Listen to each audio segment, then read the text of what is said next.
From that day onward, Jacob devoted himself to prayer and the study of the scriptures, affirming every promise he found in God's word. One morning, Annabel entered his room with his meal and medication. She paused at the door, noticing how deeply absorbed he was in the Bible. Quietly, she set the tray down and turned to leave, not wanting to disturb him. But Jacob's voice stopped her. "Annabel," she turned with a gentle smile. "Good morning, Sir Jacob. How are you feeling today?" "I'm fine, thank you." "It looks like you're busy," Annabel said. "Yes, with the Bible." "It's such a powerful book," Jacob replied. "Indeed it is." "Well, then I'll be on my way if you don't mind," Annabel said. Jacob hesitated, then looked at the Bible in front of him. "There's somewhere I want to go today." "Where? The stadium?" she teased softly. Jacob shook his head. "No, not the stadium. Then where?" He closed the Bible gently, his voice steady. "The church." A quiet smile spread across Annabel's face. She nodded, her eyes glimmering. "That's wonderful. Let me get everything ready." At the church, the atmosphere was alive with praises as melodies rose like waves, powerful and soul-stirring. Every sound seemed to strike a chord deep within Jacob, and Annabel, watching quietly, noticed the glow on his face. He was being touched, blessed in ways words could not capture. On their way home, Annabel broke the silence. "Why did you choose to come to this particular church?" Jacob's eyes softened with memory. "My grandmother used to bring me here when I was little, before she passed away." Annabel: "Wow, that's beautiful to hear." Jacob looked out the car window as if searching for something lost in time. "I haven't been here for so long. Same old building, nothing much has changed. Everything feels exactly the same." Annabel tilted her head thoughtfully. "You know what I think? God has been trying to draw you closer all this time, but you've been running away." Jacob let out a quiet laugh, his eyes reflecting a mixture of amusement and contemplation. Annabel's voice grew softer, a hint of curiosity in her tone. Jacob sighed, his voice steady but tinged with regret. A silence lingered between them, filled with unspoken thoughts and emotions. Annabel looked down, unsure how to respond, her mind racing with the weight of his words. Then Jacob turned to her, his curiosity piqued by her silence. "What about you, Annabel? Where do you live? Tell me about your family." She smiled faintly, her eyes reflecting a mixture of nostalgia and love. Replied, "I live in Nicholas Villa with my mom. My dad died when I was little, so it is just me and her all along." Jacob's expression softened as he listened, feeling the weight of her words. "I'm so sorry about that," Jacob said softly, his voice filled with sincerity. Annabel shook her head gently, a small smile crossing her lips. "No, it's all right. It feels like ages ago." Jacob's brow furrowed in concern as he asked, "And your mom? How is she coping all alone?" Annabel straightened her shoulders, her voice firm as she replied, "She's a strong woman. She's always been able to survive on her own." Jacob nodded, a look of quiet admiration crossing his face as he processed her words. Feeling supported, Annabel continued, "We've always managed to find a way through the tough times together." Annabel sat quietly in her room, the soft morning light filtering through the curtains, when she suddenly heard a knock at the door. She quickly rose and opened it, revealing Jacob's mother standing there with a warm smile. Annabel greeted her warmly. "Good morning, Mrs. Wilson." Mrs. Wilson replied with a gentle smile. "Good morning, Annabel." Annabel then asked, "How are you doing today?" Mrs. Wilson answered, "I'm fine, thank you. I'm sorry to bother you, but I realize I don't really know who you are." Annabel looked puzzled and replied, "I don't understand, ma'am." Mrs. Wilson stepped closer, her voice lowered. "How did you do it?" "Do what?" Annabel said. Mrs. Wilson's eyes welled with tears. "Jacob believes he can walk again. He never believed that before."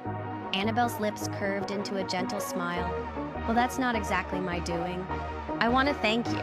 You've been such a blessing to him.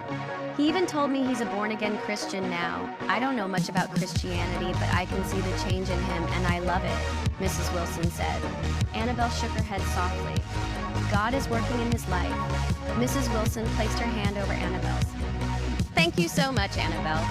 "You're welcome, ma'am." Every morning, Jacob dedicated himself to studying the Word, each verse serving as a source of strength and hope. Despite numerous attempts, Jacob tried to rise from his wheelchair on his own, embodying determination with each effort.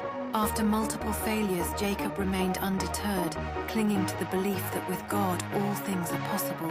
That morning, Dr. Philip entered for his routine checkup, immediately greeting Annabel before turning his attention to Jacob. Dr. Philip announced, "Let's see your progress today," while Annabel prepared to assist Jacob. However, Jacob raised his hand, signaling for them to hold on, determined to try standing by himself. Annabel's breath caught in her throat as she watched Jacob's courage, while Dr. Philip hesitated, ultimately nodding in support. With a deep breath, Jacob pressed his hands firmly on the armrests, straining against the weight of his own weakness. For a moment, it seemed he would fall back into the wheelchair, but then, with unwavering resolve, he began to rise. As he steadied himself, Jacob felt the incredible sensation of standing for the first time in a long while. Dr. Philip's eyes widened in disbelief as he stared at the incredible scene unfolding before him. "Oh God, this is powerful!" Annabel gasped, tears welling in her eyes. This doesn't make sense," said Dr. Philip, his voice barely above a whisper. Jacob's face lit with quiet faith as he looked at the amazed faces around him. "It's a miracle from heaven," Jacob declared, his voice steady and filled with conviction. The doctor shook his head in awe, struggling to comprehend the situation before him. "This is incredible," he muttered, his mind racing with possibilities. Then Jacob, breathing heavily but determined, took a step forward, showcasing his newfound strength. One slow, careful step, then another, and another as he embraced the moment. Just then the door opened. His father walked in, eyes wide in disbelief, as he watched his son take shaky but sure steps across the room. What's going on here?" Mr. Wilson exclaimed, his voice filled with a mix of confusion and hope. Dr. Philip turned to him, voice trembling with emotion as he replied, "Sir, Jacob has been healed, miraculously." He rushed forward, wrapping his arms around his son. "Mr. Wilson, thank God. Oh, thank God." Tears streamed down Annabel's cheeks as the room filled with the undeniable presence of hope, faith, and victory.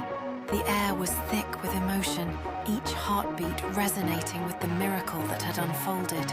Laughter mingled with tears as they realized the battles they had faced together were now behind us. "Annabel, good morning, sir." "Jacob, good morning." "Annabel, I brought you breakfast." "Jacob, thank you." There was a pause, then Jacob looked up at her. "Jacob." "Annabel, I need you to come with me somewhere, for a meeting." "Annabel, all right, when?" "Jacob, in a few minutes. My driver will be here soon." "Annabel, that soon? Okay, let me quickly get dressed." The drive lasted almost an hour. Annabel glanced at Jacob now, and then wondering where exactly they were headed. Finally, the car pulled into the stadium parking lot. She looked at him in surprise. "Annabel, what are we doing here?" "Jacob, to see someone." "Annabel, who?" "Jacob, my coach." Annabel carefully brought out his wheelchair, and Jacob sat on it. She pushed him inside, her curiosity growing with every turn of the wheels. Inside, Coach Frank spotted him and came forward quickly. "Jacob." "Good morning, Coach Frank." "Coach Frank." "Good morning, Jacob." Jacob's expression grew serious. "Jacob, I wanted to see you because my manager told me you want to cancel my contract." The coach sighed, his face heavy with regret. "Coach Frank." "Yes, I'm so sorry, Jacob, but my Frank. Because of the medical reports. The doctor said you might never play again." Jacob leaned forward, his eyes steady. "Jacob, I can play again. I just need to fully recover." The coach shook his head doubtfully. "Coach Frank, what do you mean?" Jacob took a deep breath, then exhaled. Slowly, he placed his hands on the wheelchair's arms and stood up, firm, steady, and without anyone's help. Coach Frank's eyes widened in shock. "Coach Frank, what?" "But the doctor said it was impossible for you to recover." Jacob took a step forward, his voice calm but filled with conviction. "Jacob, that's what the doctor said. But God always has a different report about our situation." He walked closer to the coach, each step deliberate and strong. Coach Frank stepped back, slightly speechless. His lips trembled. He walked closer to the coach, each step deliberate and strong. Coach Frank stepped back, slightly speechless. Coach Frank, I don't know what to say. Don't worry, Jacob. I'll get back to you. Jacob gave a faint smile, his eyes glowing with faith. In the car, Annabel sat quietly beside Jacob, still processing what she had just witnessed. She finally turned to him. Annabel, when did you start walking so well like this? Jacob smiled faintly. His eyes softened with gratitude as he looked at her. Jacob, I've been practicing day and night, in secret, and now God has finally healed me. I just need time to grow stronger, and then I'll return to the field. Jacob, thank you, Annabel, for showing me the true path. Annabel didn't answer right away. Instead, she smiled gently and turned her gaze toward the road ahead. Deep inside, she knew her time with him was drawing to a close. Soon she would return to where she had come from, yet her heart was at peace.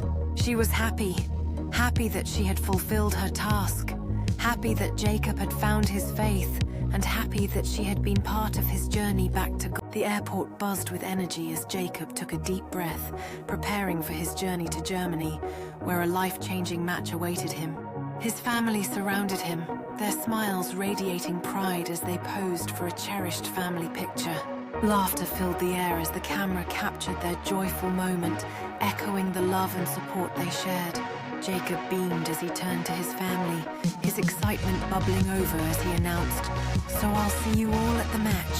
Mr. Wilson, his father, nodded with a warm smile, replying, "Yes, son, make us proud, just like in the past." Jacob's determination shone through as he confidently replied, "I will, definitely." His gaze shifted to Annabel, who stood a little apart, quietly observing him with a thoughtful expression. With a gentle smile, Jacob approached her and said, "I'll see you in a few days." Annabel smiled faintly, her eyes glistening with unspoken emotions, and nodded as she replied, "Take care of yourself, on the field, and in life." Jacob, touched by her words, responded earnestly, "I will thank you so much, Annabel." As the announcement for boarding echoed, Jacob waved. "Jacob, bye." His family waved back cheerfully, their faces glowing with pride. But Annabel's heart felt light and at peace. She knew deep within that this could be the last time she would ever see him. "Annabel." "Jacob." He stopped and turned. She hurried toward him, her eyes glistening. "Annabel, whenever you find out, just remember this. God loves you so much, and that's why everything happened the way it did." Jacob frowned, slightly confused. "Annabel, do you believe in angels?" Jacob's lips curved into a soft, almost otherworldly smile. "Jacob, yes, I do." She stepped back, her voice gentle. "Annabel, all right, see you soon. Bye, Jacob." "Jacob, bye, Annabel." He turned and walked toward the gate. For a moment, he thought about her strange words, but then shook it off and kept moving. Annabel stood watching, her heart at peace, her mission complete.